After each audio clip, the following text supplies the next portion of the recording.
JPS Techno Courses Medical Coding, SAP FICO, SAP ABAP, SAP Security. For contact. Kukatpally 10 ఏళ్ల సహస్రాణి హత్య case mystery 5వ రోజు ఈ రోజుకి పోలీసులు ఛేదించారు. 10th క్లాస్ చదివేటువంటి అబ్బాయి ఆ అమ్మాయిని మర్డర్ చేసినట్టుగా పోలీసులు ఐడెంటిఫై చేసి అతన్ని అరెస్ట్ చేసి ఇప్పుడే డీసీపీ ఆఫీసులో అతన్ని మొత్తంగా ఇంట్రాగేట్ చేస్తున్నారు. అసలు ఎలా చేశాడు, ఎందుకు చేయాల్సి వచ్చిందని చెప్పి. అయితే అతను పక్కనే ఉన్నటువంటి బిల్డింగ్లోనే ఉంటాడు. ఆ బిల్డింగ్ కూడా మీరు ఇక్కడ చూడొచ్చు. అవతల వైపు ముందు ఉన్నటువంటి బిల్డింగ్ ఏమో సహస్రాణి వాళ్ళు ఉండేటిది, పైన వాళ్ళది పెంట్ హౌస్లో ఉంటారు వాళ్ళు. ఆ తర్వాత ఈ నెక్స్ట్ బిల్డింగ్ దానికి ఆనుకునే ఉంది. అసలు ఏ మాత్రం కూడా వీళ్ళు కనీసం స్పేస్ కూడా వదలలేదు, అంటే సెట్ బ్యాక్లు కూడా వదలకుండా కట్టారనమాట. మున్సిపల్ నామ్స్ను కూడా ఫాలో కాలేదు కనీసం. సో ఎంత పెద్ద బిల్డింగ్ కట్టారో దానికి ఆనుకునే కట్టారు చూడండి. 3rd ఫ్లోర్లో వాళ్ళు ఉండేది 4th ఫ్లోర్ అంట. ఇప్పుడు ఈ అబ్బాయి అక్యూజ్డ్ ఎవరైతే ఉన్నారో ఆ అబ్బాయి ఉండేది 4th ఫ్లోరు. దాని నుంచి 3rd ఫ్లోర్లోకి దిగి 3rd ఫ్లోర్లో నుంచి అవతల ఉన్నటువంటి బిల్డింగ్లోకి జంప్ చేశాడు. చేసి అక్కడ ఆ అమ్మాయి ఉన్నటువంటి ఆ రూమ్లోకి వెళ్ళి తను దొంగతనం చెయ్యాలి అని చెప్పేసి 80,000 రూపాయలు దొంగతనం కూడా చేశాడు అప్పటికే. తర్వాత అక్కడే ఉన్నటువంటి హుండీని బద్దలగొట్టి అందులో డబ్బులు కూడా తీసుకోవాలనుకుంటున్న టైంలోనే ఆ అమ్మాయి అడ్డుకోవటంతో కత్తితోటి అమ్మాయిని ఇష్టానుసారం ఎక్కడ పడితే అక్కడ పొడి చేసి అమ్మాయి బ్రతికుందేమో, ఎట్టి పరిస్థితుల్లోనూ బ్రతకూడదు అన్న ఉద్దేశంతో గొంతు మీద కూడా అమ్మాయిని కట్ చేసినటువంటి పరిస్థితి. బాడీ మీద 18 చోట్ల పొడిచాడు. మెడ మీద వచ్చేసి 7 చోట్ల అమ్మాయిని పొడిచాడు అడ్డంగా. ఎక్కడ పడితే అక్కడ, ఎలా పడితే అలా పొడి చేశాడు. వాడు చెయ్యాలి అనుకున్నటువంటి ఆ దొంగతనం కూడా మొత్తం ప్లాన్ అంతటిని వాడు కంప్లీట్గా ఒక పేపర్ మీద వర్కౌట్ చేసుకున్నాడు. ఇక్కడ చూడండి, ఆ పేపర్ మీద రాసుకున్న దాంట్లో వాడు ఏం రాసుకున్నాడు అంటే ఇంగ్లీష్లో రాసుకున్నాడు.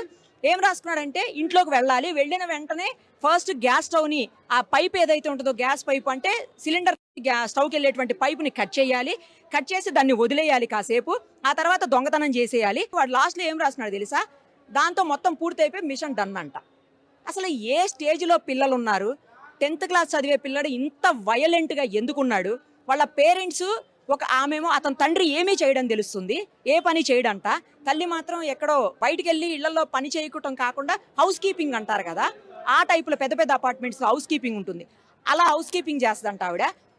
మొత్తం పేరెంట్స్ని కూడా ఇప్పటికే పోలీసులు తీసుకుని వెళ్ళారు.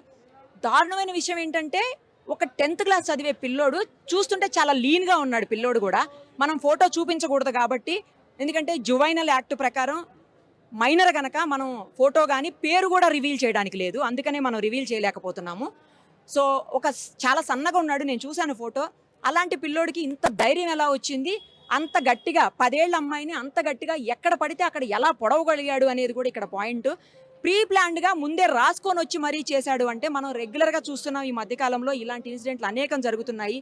ఒక పిల్లోడు నెట్లో ఏదో చూసి మొన్న మధ్యనే బెంగళూరులో ఆ నెట్లో చూసినటువంటి ఆ ఎపిసోడ్ ఏదైతే ఉందో ఆ ప్రకారమే తనను తాను చంపుకున్నాడు ఆ పిల్లోడు.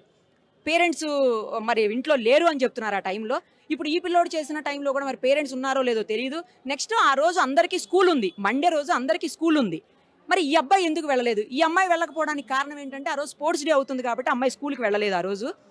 బట్ మరి వీడెందుకు స్కూల్కి వెళ్ళలేదో తెలియదు.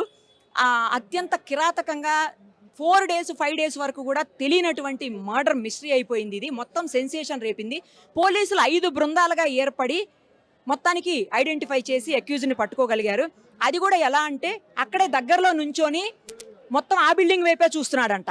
5 minutes పాటు అదే బిల్డింగ్ వైపు చూస్తుంటే సీసీ కెమెరాలో చూసినటువంటి పోలీసులు ఎందుకు ఈ బిల్డింగ్ వైపు అంతగానం చూస్తున్నాడు ఆ అబ్బాయి అని చెప్పేసి వెంటనే ఎంక్వైరీ చేసి తీసుకుని వస్తే వాళ్ళ ఆ సహస్రానికి ఒక బ్రదర్ ఉన్నాడు, చిన్న పిల్లోడు, 3rd క్లాస్ చదువుతున్నాడు, 8 years పిల్లోడు.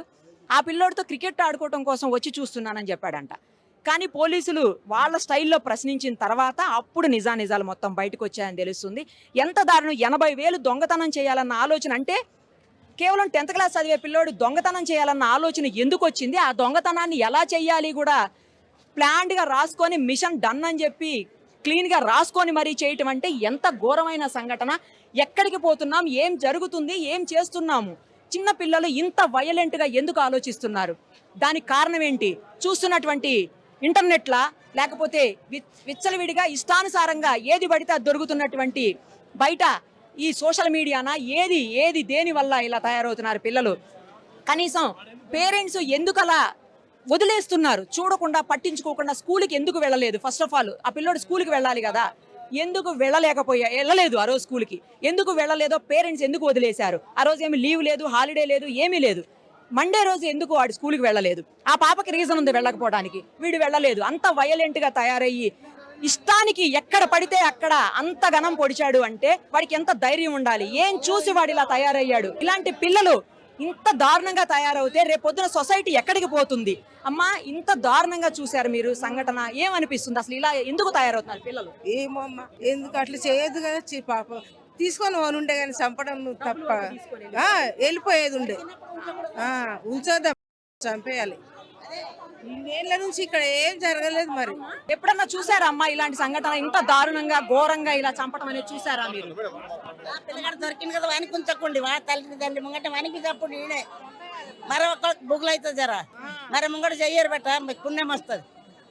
వాడ కొంచకుండా ఇప్పుడు వాళ్ళకి ఎంత బాధ ఉండదు, వానికి అంత బాధ కానీ అదింత చేయండి పాపం ఎవరికే కానీ. ఎక్కడో ఒక ఇన్సిడెంట్ జరుగుతుంది, ఇది ఎక్కడో ఒక జరుగుతుంది. ఎవ్రీ ఇయర్ ఎవ్రీ మంత్ ఇక మీరు మీడియా మీరు చేయడం ఏం చెప్తారంటే చూపిస్తారు అంతే. మీరు ఏది ఈ చూపించడం తప్ప మీరు ఏం చేశారు మీడియా? ఫస్ట్ ఆఫ్ తల్లిదండ్రులు ఏం చేస్తారు? సమాజంలో సొసైటీలో మేడం మేడం మేడం మేము కూడా చెప్తాం, మా బాధ్యత కూడా ఉంది, మీడియా చూపిస్తుంది కదా, మీడియా అందరూ బాధ్యత. ఇప్పుడు ఎందుకు చూపిస్తుందంటే ఇలాంటి జరగకూడదు. తల్లిదండ్రులను వదిలేసి ఉండాలంటే కూడా భయపడే పరిస్థితి ఉన్నది ఈ సమాజం.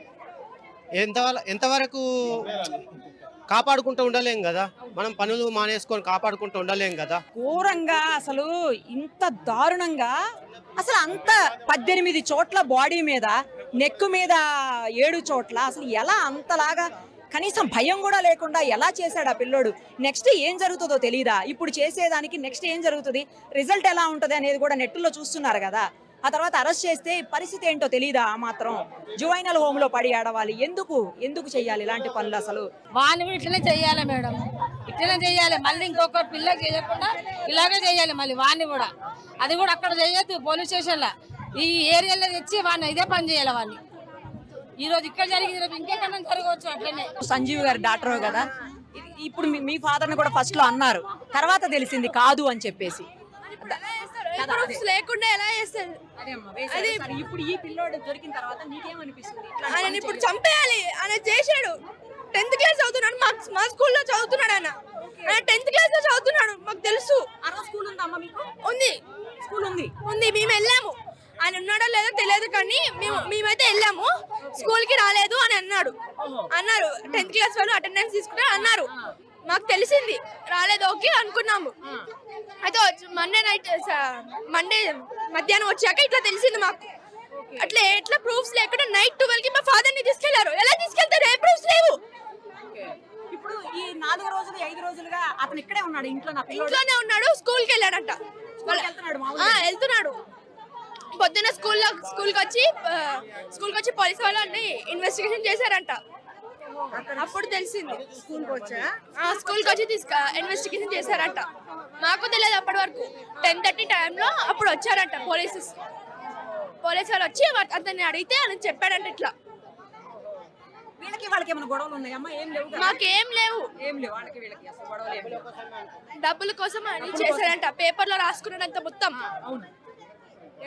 ఏ ప్రూఫ్స్ లేకుండా ఇలా మా ఫాదర్ ఇప్పుడు ప్రూఫ్స్ అన్ని దొరికాయి కదా, ఇప్పుడు తీసుకెళ్ళండి.